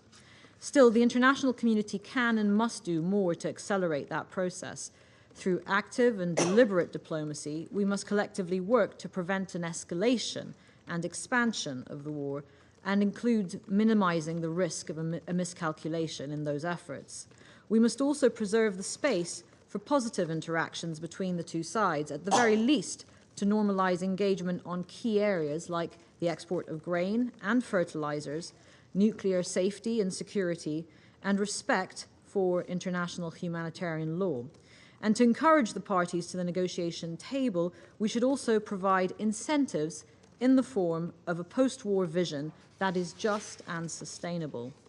So in 2023, let us leverage the fact that we share a clear and urgent interest in bringing this war to a swift and peaceful end. Equally importantly, let all of our efforts drive at an inclusive and robust multilateralism, which is critical to addressing urgent global challenges, but also to safeguarding Ukraine's sovereignty, independence, and territorial integrity, as well as the region's long-term security, stability, and prosperity. Mr. President, today we must work for something more durable, a peace that holds and endures. We must begin to imagine the day after this war ends. Thank you. I thank the representative of United Arab Emirates for their statement. Now I give the floor to the representative of United Kingdom. Thank you, President, and I join others in thanking Under-Secretary General Di Carlo for her briefing and welcoming among us Her Excellency Japarova, the First Deputy Foreign Minister, and His Excellency Gerwel, Deputy Minister for Foreign Affairs. This is our first meeting on Russia's illegal invasion of Ukraine since the 9th of December last year. Many of us have spent the time since then resting, recuperating, celebrating with family, and preparing for the new year. Russia has spent that time bombing civilians, attacking Ukraine's critical infrastructure, and attempting to seize Ukrainian territory, as it did for most of last year. Russia has continued to do this with the assistance of Belarus and using weapons sourced from Iran and North Korea in violation of Security Council resolutions and with utter contempt for this council. President, millions of Ukrainians spent the holiday period sheltering from missile and drone attacks, sitting in the dark and the cold, and living as refugees, displaced persons and prisoners, many of them thousands of miles away from their homes, families, and loved ones. As the Secretary-General said yesterday, this war has created a humanitarian and human rights catastrophe, traumatized a generation of children, and accelerated the global food and energy crisis. As a result, millions across the world are facing another year of hunger and hardship. President, as many of us have said repeatedly, Russia can choose to end all this immediately by stopping its attacks against Ukraine, not just for 36 hours, but for good, and by withdrawing its forces from Ukraine. While Russia's assault continues, however, Ukraine has no choice but to exercise its right to defend itself. But like the rest of us, what Ukraine wants is a just and sustainable peace. We welcome and support Ukraine's initiative to this end. We join the international community in again calling for an end to the war, which respects Ukraine's rights under international law and the UN Charter, so that this year may be a year of peace. Thank you. I thank the representative of United Kingdom for their statement. I shall now make a statement in my capacity as the representative of Japan. I thank Ms. Rosemary DiCarlo for her briefing. It is truly regrettable that we have to repeat what we and other member states have said many times before in various occasions. However, we are compelled to articulate our position once again. Japan condemns in the strongest terms Russia's aggression against Ukraine, which is a clear and flagrant violation of international law and the United Nations Charter by a permanent member of the Security Council, which is supposed to bear heavy responsibility for the maintenance of international peace and security. Russia must immediately stop its war of aggression, withdraw all of its troops and military equipment from Ukraine, and respect Ukraine's independence, sovereignty, and territorial integrity within its internationally recognized borders in accordance with a series of General Assembly resolutions and the ICJ order on provisional measures. We also condemn Russian attacks against civilian infrastructure and cities across Ukraine. Innocent civilians in Ukraine, including children, have been exposed to strikes, even during the New Year holidays.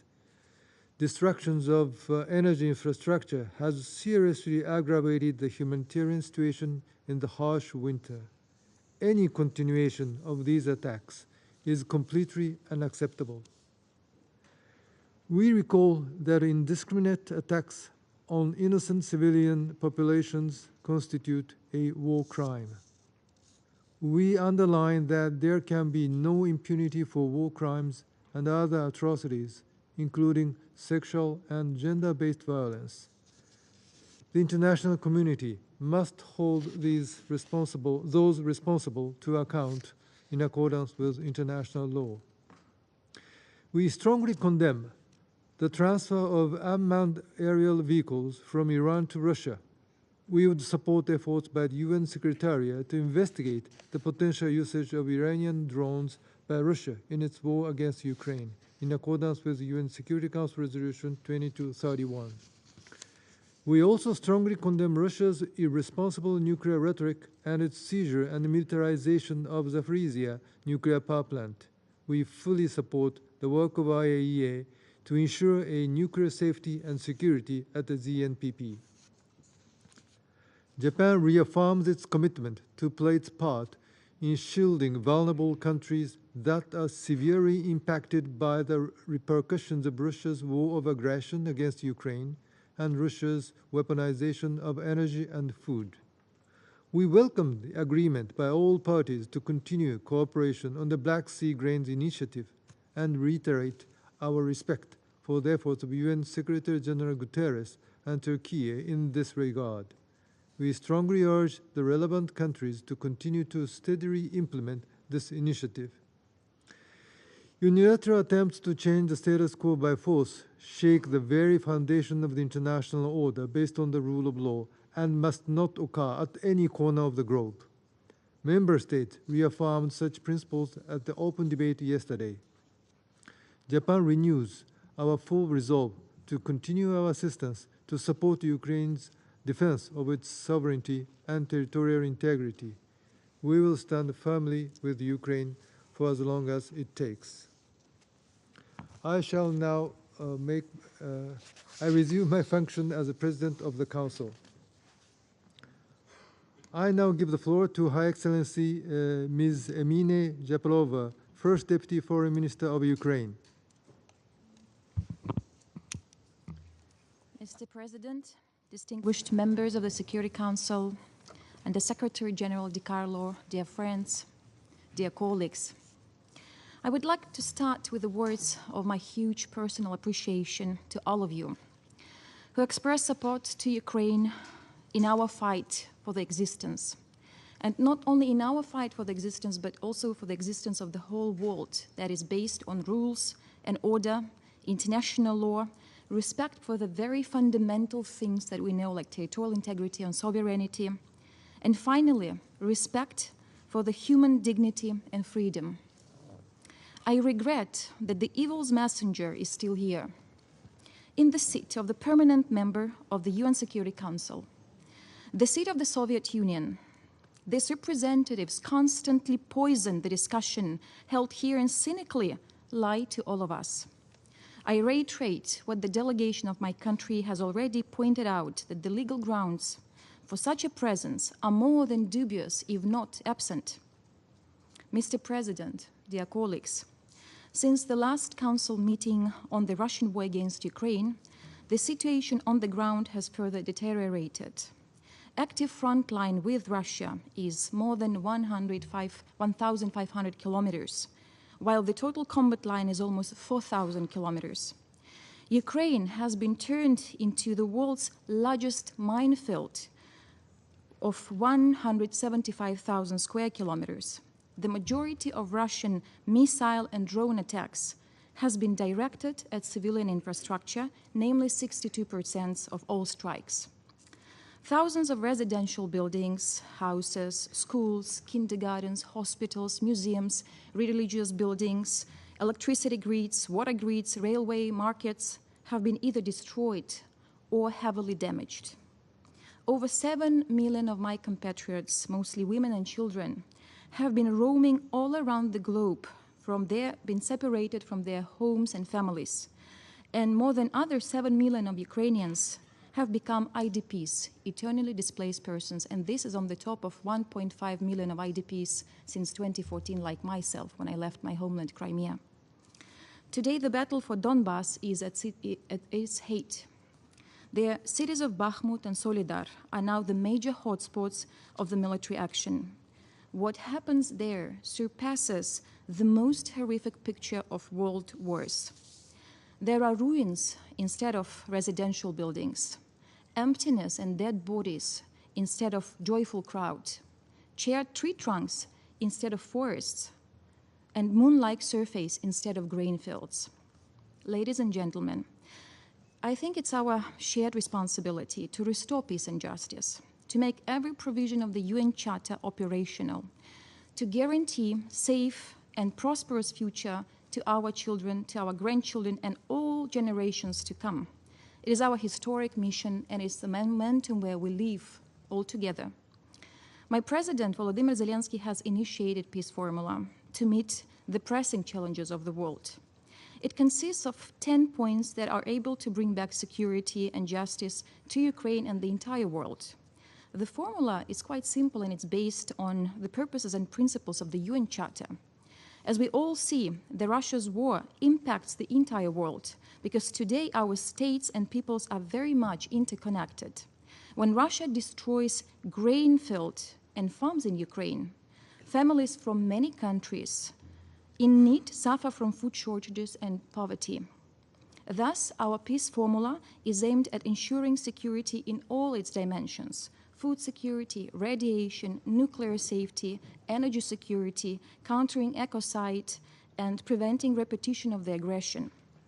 We all need to develop enhanced security guarantees to ensure that the tragedy will never repeat. We call on the responsible nations to facilitate and promote the Peace Formula Plan. Excellencies, we also should be united in strengthening our further pressure on Russia to destroy its war machine. The aggressor state has already felt the impact of sanctions, even though they deny it. Its invading army is running out of modern weapons and ammunition. And although we haven't won yet, Russia has already lost. For its final defeat and victory of our democracies, another joint action is needed. In this regard, my message is very clear. We need to reinforce sanctions in sectors of particular economic importance to Russia. Full oil and gas embargo, disconnection of Russian banks from global financial system is price the aggressor state should pay. As Russia finds itself in total isolation, It hastily intensifies its ties with other pariahs. Moscow irresponsibly gets them ever more involved in its bloody war. We could not allow those who assist Russia in committing its horrific war crimes avoid responsibility. It is applicable both to Belarus, that hypocritically denies its actual participation in the war, and Iran, that supplies its drones to Russia, which continue to be an indispensable means of Russian missile terror strategy. Ukraine has officially requested the UN Secretary General and UN Secretariat more than once to send experts to Ukraine to investigate Iran's supplies of unmanned aerial vehicles to Russia. Today, I reiterate this request, and I hope that the mission will be dispatched as soon as possible, because the delay undermines the credibility of the Security Council as such, as well as its ability to ensure implementation of its own decision, in particular the UN Security Council Resolution 2231. Colleagues, our efforts to restore peace and security cannot be complete without steps to ensure justice. This is why it is a matter of paramount importance to establish a special tribunal to hold Russia war criminals accountable. In almost 11 months, the aggressor state has already committed over 64,000 registered war crimes. And I dread to think how many more mass graves like in Bucha, in Izum, in Liman, we will be able to discover after full liberation of our territories. These terrifying crimes would not be possible without so-called mother of all crimes, which is crime of aggression, that started in my native Crimea in 2014, and I would like to share with you a very personal story of mine that happened in March 2014, when I lived in Crimea and I was a journalist, and I traveled the whole peninsula in order to collect evidences of the Russian crime of aggression. And we were supposed to be briefed by the special envoy of the UN Secretary General, Dutch Ambassador Robert Serry. And he was not there for 2 hours, and there was a rumor that he was kidnapped, that he was seized by the so-called self-defense guys, and I was actually the first to find him in one of the cafeterias in the center of the Simferopol, and I became a communicator between the FSB actually and himself, and he was put under ultimatum to leave Crimea as soon as possible. And then the last message that he gave me when we were together in the Simferopol airport, because we were took by FSB there in convoy and convoyed by fully equipped people. And then he said, I will report to the Secretary General all of the details of this issue, of his travel, because he was not able to exercise his mandate. And this is exactly what has been happening. While Russia has been declaring its openness for any access of international delegations, monitoring missions like in Olenivka, they in fact do not and are not opened for monitoring because they are dreaming of hiding their own crimes. And we, of course, with Olenivka, as far as we gave all of the necessary guarantees to have an access and fact-finding mission, we regret that Russia failed to do so. The International Criminal Court in The Hague, which investigates Russian crimes against Ukraine, does not have sufficient jurisdiction and power for the prosecution of the Russian aggression. And thus we believe that the only way to restore justice is the establishment of this international mechanism or special tribunal. Your support of the respective resolution is a sign of hope for every single Ukrainian whose life was dramatically affected by Russia's war. Ladies and gentlemen, my next point is dedicated to defense assistance and weapon. Air defense systems are still a top priority as Russia keeps its missile terror all across Ukraine. As a result, almost half of our energy infrastructure is damaged. Millions of Ukrainians have to spend their evenings and nights by candlelight because they have no electricity. For its part, Ukraine, even being under unprecedented attack, keeps to share not only values and dignity, but also something very practical, like, for example, the initiative grain from Ukraine, and I thank to the UN and a number of our partners for supporting this humanitarian initiative of my president. It is clear that there is no room for compromise with evil, because if Ukraine stops fighting, it will die. The world as we know it will die. If Russia stops its aggression, the war will end. It is as simple as that. However, even after the victory, there will be many challenges to address. According to the latest estimates that we have, the total amount of damage caused by Ukraine's civil and critical infrastructure is more than $127 billion. The recovery of Ukraine will be one of the largest investment projects. Now Ukraine has become the biggest construction site in Europe that provides a wide range of multiple opportunities for international partners to implement the best practices in the sphere of engineering, construction, and transfer of technologies. The sooner Ukraine recovers, the sooner Ukraine could again fully focus as a reliable partner and active contributor on resolving the global challenges, such as climate change, food insecurity, poverty, conflicts, and many other that affect the daily life of hundreds of millions of people all around the world. Dear friends, everyday life of people in Ukraine today looks exactly as what the UN has committed to counter and overcome: war and insecurity, lack of access to basic things like water and electricity, poverty, and environmental degradation. For many in my country, and for many of you, life in my country might seem unimaginable, with cooking on firewood, saving water in plastic bottles to drink, to wash dishes, to flush the toilet, reading and making homework by the candlelight, making laundry in a basin, healthy walk instead of elevator into 20+ something floor, sleeping dressed in a coat, hat, and gloves, hiding from bombs in the shelters. And these are the problems for many vulnerable countries that the upcoming SDG summit, as well as the summit of the future, are supposed to address. And I could keep on reflecting on this medieval lifestyle in my country, but my big point is absolutely different. You could hardly find someone who complains. Everyone is like a Ukrainian soldier in the trench. We manifest dignity despite all threats and all, I would say, inconveniences. We live our lives with dignity, cherishing our unity and ability to resist, cheering up by words of love and support, sharing food and clothes and candles, mourning our heroes, rejoicing newborns. We became people, and we're happy to see people on the streets, and I feel happy when I am in the traffic jam. Can you imagine that one can be happy to be in a traffic jam? We are now becoming experts on generators, and the most common wish at the New Year Eve and Christmas Eve was the victory. The victory of Ukraine is not only the biggest wish of millions of my compatriots who stood against, I dare to say, neocolonialism and restoration of empire, and have been fighting for its independence with no fear anymore. It is the common goal for those who understand that if the bigger attacks smaller, no one in this room, and thus in your respective countries, can feel secured.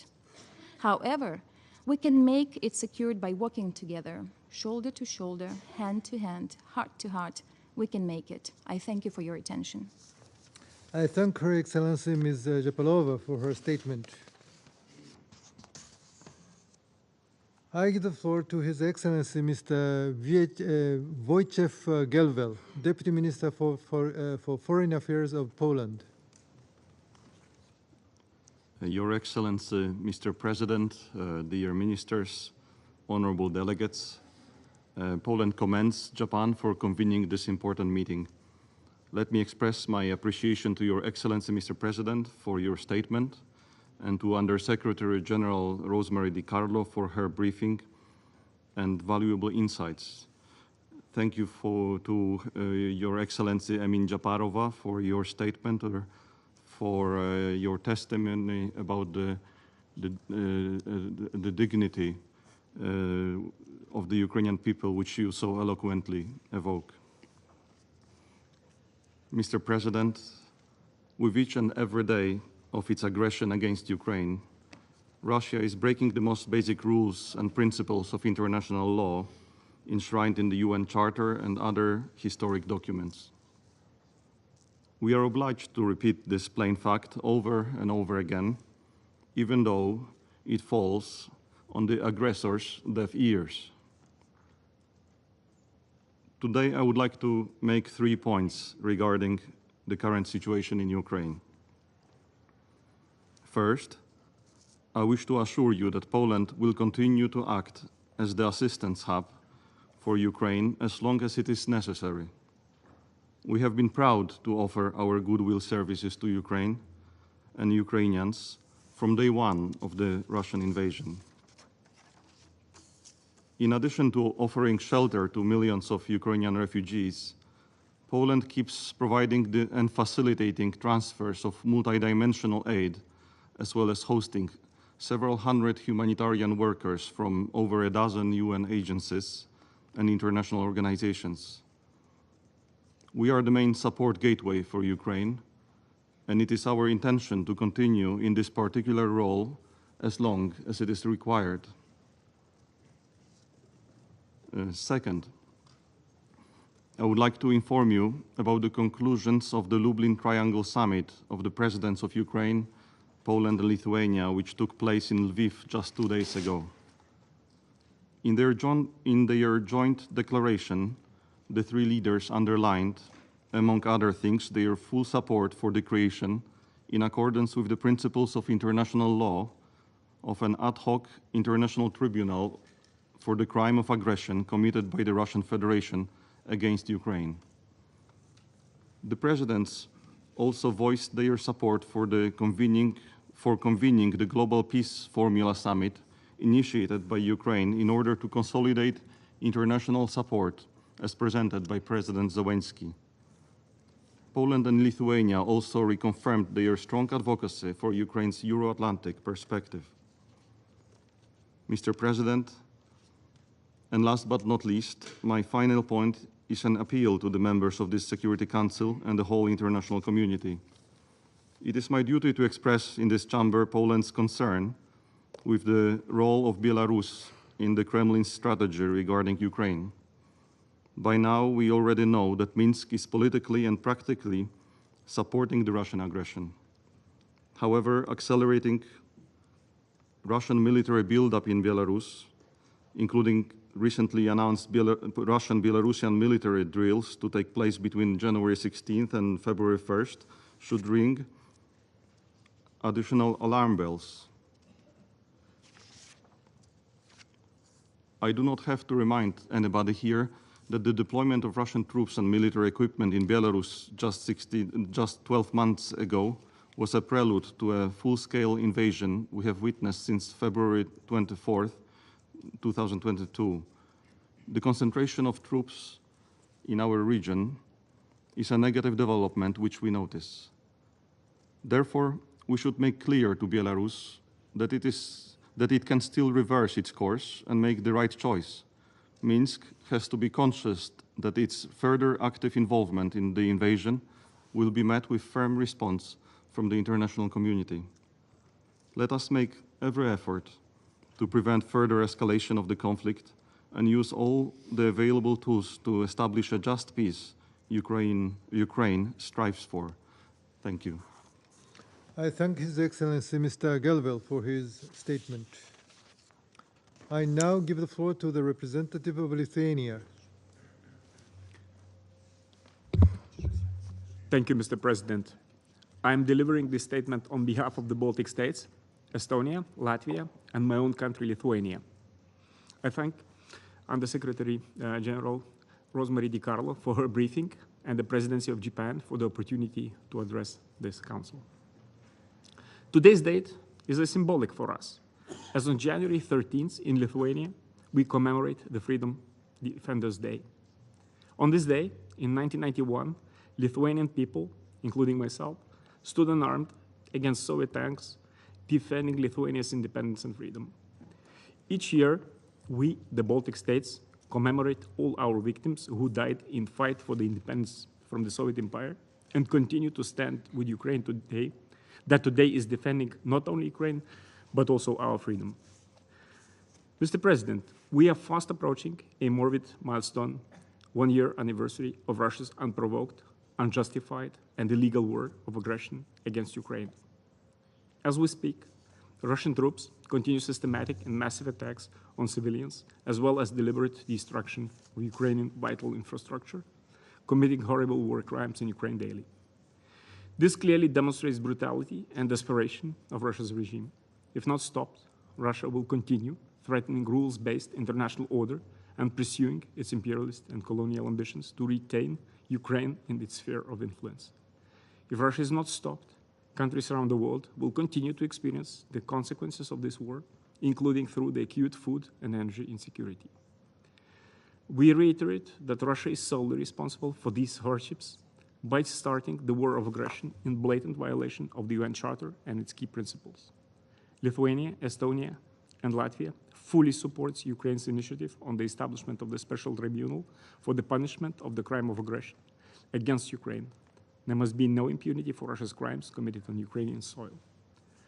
Mr. President, we commend the people of Ukraine for their admirable courage in defending their country, the international legal order, and the UN Charter. The international community must continue doing everything possible to help Ukraine to win this war and to get through this winter, including through urgently providing specialized energy equipment and helping to repair destroyed energy infrastructure. The Baltic states will continue to provide support to address the impact of Russia's systemic and deliberate attacks on Ukraine's energy sector, as well as other official assistance. Our countries are among the largest supporters of Ukraine per capita, together providing more than 1.3 billion euros in official assistance to Ukraine since February 2022, and that excluding private initiatives. We have been assisting vulnerable communities in the conflict-torn eastern regions for the past 8 years and have scaled up our assistance to meet the massive and urgent relief and protection needs for civilians across the Ukraine since last February. In order to help Ukrainian people to get through this winter, our governments, civil society, and private companies have already sent significant amount of equipment to Ukraine, including power generators, power transformers, and spare parts. Lithuania, Latvia, and the European Union will continue to take the work towards options to use the frozen Russian assets to support Ukraine's reconstruction and for the purposes of reparation in line with international law. We must ensure that principles, aggressors pays the damage, is fully implemented in practice. Mr. President, Baltic states support all meaningful efforts to bring Russia's war of aggression to an end. We welcome the 10 steps peace formula proposed by the President of Ukraine, which we consider as a sound basis for achieving peace in Ukraine. Any solution to Russia's aggression against Ukraine must ensure that Ukraine's voice is heard and that the sovereignty, independence, unity, and the territorial integrity of Ukraine within its internationally recognized borders is respected. As the international community, we must continue to demand every single day that Russia stops this brutal aggression. Our position is clear.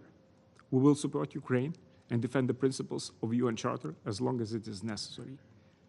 We are confident that Ukraine will prevail, as this was powerfully conveyed to us by the First Deputy Minister, Emina Japarova. I thank you, Mr. President. I thank the representative of Lithuania for their statement. I now give the floor to His Excellency Mr. Olof Skog, Head of the European Union to the United Nations. Thank you very much, Mr. President. Good afternoon, colleagues. I have the honor to speak on behalf of the European Union and its member states, the candidate countries North Macedonia, Montenegro, Albania, Ukraine, Republic of Moldova, and Bosnia and Herzegovina, potential candidate country Georgia, as well as Norway and Andorra, align themselves with this statement. And I want to thank Rosemary DiCarlo, as everyone else have done, and thank you, Mr. President, for the opportunity to say a few words on this very important topic. But first, I wanted to acknowledge and pay tribute to the participation and the testimony today of the Deputy Foreign Minister of Ukraine. And I think she's made an incredibly powerful statement about how the struggle of the Ukrainian people is and should be the struggle of every free country and every member of the United Nations. Mr. President, Russia has decided to violate one of the most basic principles of international law and launch a fully fledged war of aggression against its neighbor, a fellow member of this organization. The courage and resilience of the Ukrainian people in their darkest hour inspired the world, and we came together also here at the UN to condemn this unprovoked aggression and defend the UN Charter. In 2023, not even 2 weeks into the new year, Russia continues its brutal attacks on civilians and critical infrastructure in the midst of winter. So in response, we must continue to stand together with Ukraine and in defense of the founding principle of these organizations. And as members of the Security Council, we call on all of you to assume your responsibility in upholding the Charter and in defense of international peace and security. Today, as Russia's onslaught against the people of Ukraine persists, I'd like to highlight, and I think we all should highlight, 3 points. One, the need to protect civilians. Second, the importance of accountability. And third, our support to all meaningful initiatives towards a just peace. First, the members of the UN are bound by international law to protect civilians. Russia's ongoing campaign of systematic airstrikes against civilian targets and critical infrastructure must stop.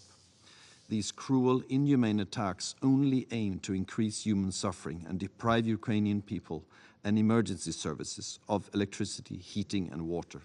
Attacks against civilians and civilian infrastructure add to the growing evidence that Russia is committing war crimes, as has been reported by the Independent International Commission of Inquiry on Ukraine. The EU is intensifying our provision of humanitarian aid and civilian protection assistance and our support to the restoration of Ukraine's critical infrastructure to help Ukraine get through the winter. We've also responded with additional restrictive measures against Russia as well as against Iran in response to the delivery of drones and their deadly deployment in Russia's war of aggression. We call again on Russia to ensure unimpeded humanitarian access to all areas under temporary control, as well as to persons detained by Russia and those forcibly transferred to Russia. The contamination of landmines and remnants of war left behind by Russia's armed forces is not only posing a serious obstacle to relief and the aid delivery efforts, but they're also a serious threat to the lives of civilians, in particular children.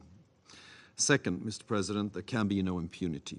Russia's war has brought death and destruction to its neighbor. The EU welcomes all efforts to ensure full accountability for war crimes and the other most serious crimes in connection with Russia's war, including ways to secure accountability for the crime of aggression. Russia must bear the legal consequences for all violations of international law, and accountability in its broader sense must be ensured, including victims' rights to truth and reparations, as well as guarantees of non-repetition. We support the investigations by the prosecutor of the ICC. The EU has, and we reiterate the order of the International Court of Justice of March of last year for Russia to immediately suspend its military operations in Ukraine. We call on Russia to comply with this legally binding order, and we will continue to support Ukraine in the framework of the ICJ proceedings. Thirdly, we support all meaningful efforts to bring an end to Russia's war.